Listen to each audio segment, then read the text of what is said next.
சற்று கவனியுங்கள். சில அடிப்படைகள். பெந்தெகோஸ்தேக்காரர்கள் என்றால் யார்? அவர்களுடைய விசுவாசம் என்ன?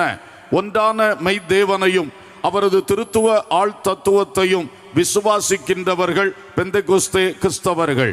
இயேசு கிறிஸ்துவின் கன்னிப்பிறப்பையும் சிலுவையில் அவர் உண்டாக்கின பாவ மன்னிப்பாகிய மீட்பையும் இயேசு கிறிஸ்துடைய மரணத்தை, உயிர்த்தெழுதலை, பரமேறுதலை விசுவாசிக்கின்ற கூட்டம் பெந்தெகோஸ்தே கிறிஸ்தவர்கள்.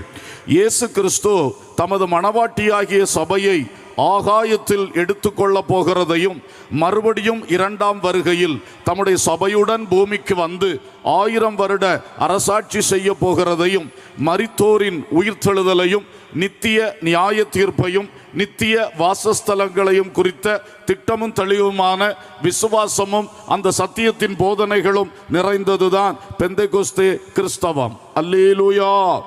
பெந்தெகோஸ்தே என்னும் நாள் வந்தபோது பரிசுத்த ஆவியானவர் உலகுக்கு வந்ததையும் தமக்காக காத்திருந்த 120 பேரை அவர் நிரப்பினதையும் அன்று கிறிஸ்துவின் மணவாட்டியாகிய சபை பிறந்ததையும் கிறிஸ்துவின் வருகை வரை பரிசுத்த ஆவியானவர் பூமியிலே கிறிஸ்துவின் சந்ததியை உருவாக்கி கொண்டிருக்கிறதையும் விசுவாசித்து செயல்படுவது பெந்தெகோஸ்தே சபை. மனம் திரும்புதலையும் முழுகி ஞானஸ்நானத்தையும் அந்நிய பாஷையின் வரத்தோடு கூட பரிசுத்த ஆவியினால் நிரப்பப்படுதலையும் வசனம் விலக்குவதை விட்டு விலகி வேறுபட்டு பரிசுத்தம் அடைவதையும் சபை கூடி வந்து ஆவியோடும் உண்மையோடும் தேவனை ஆராதித்து அப்போஸ்தலருடைய உபதேசத்திலும் அந்யோன்யத்திலும் அப்பம் பிட்குதலாகிய கர்த்தருடைய பந்தியிலும் ஜபம் பண்ணுதலிலும் தரித்திருக்கின்றதான அனுபவங்களை கொண்டது பெந்தெகோஸ்தே கிறிஸ்தவம்.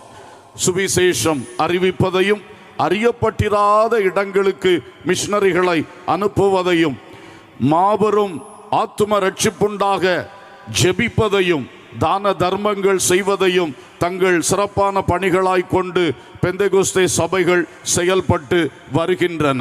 நான் ஒவ்வொரு வார்த்தையில் சொன்னாலும் உங்களுக்கு இது யூடியூப்ல எப்பொழுதும் இருக்கும். கவனியுங்கள். எது நம்முடைய சபையில் குறைபட்டிருக்கிறதோ அதை நம்முடைய சபையில் புதுப்பித்துக் கொள்வோமாக. அல்லேலூயா. முந்தின காலங்களிலே இந்த பெந்தெகோஸ்தே அனுபவங்கள் நம்முடைய பகுதிகளில் வந்த பொழுது முக்கியமாக விசுவாசத்துக்கு நல்ல முக்கியத்துவம் கொடுத்தார்கள். அல்லேலூயா. விசுவாசம். நாம் விசுவாசிகள், விசுவாச ஊழியம் செய்கிறவர்கள்.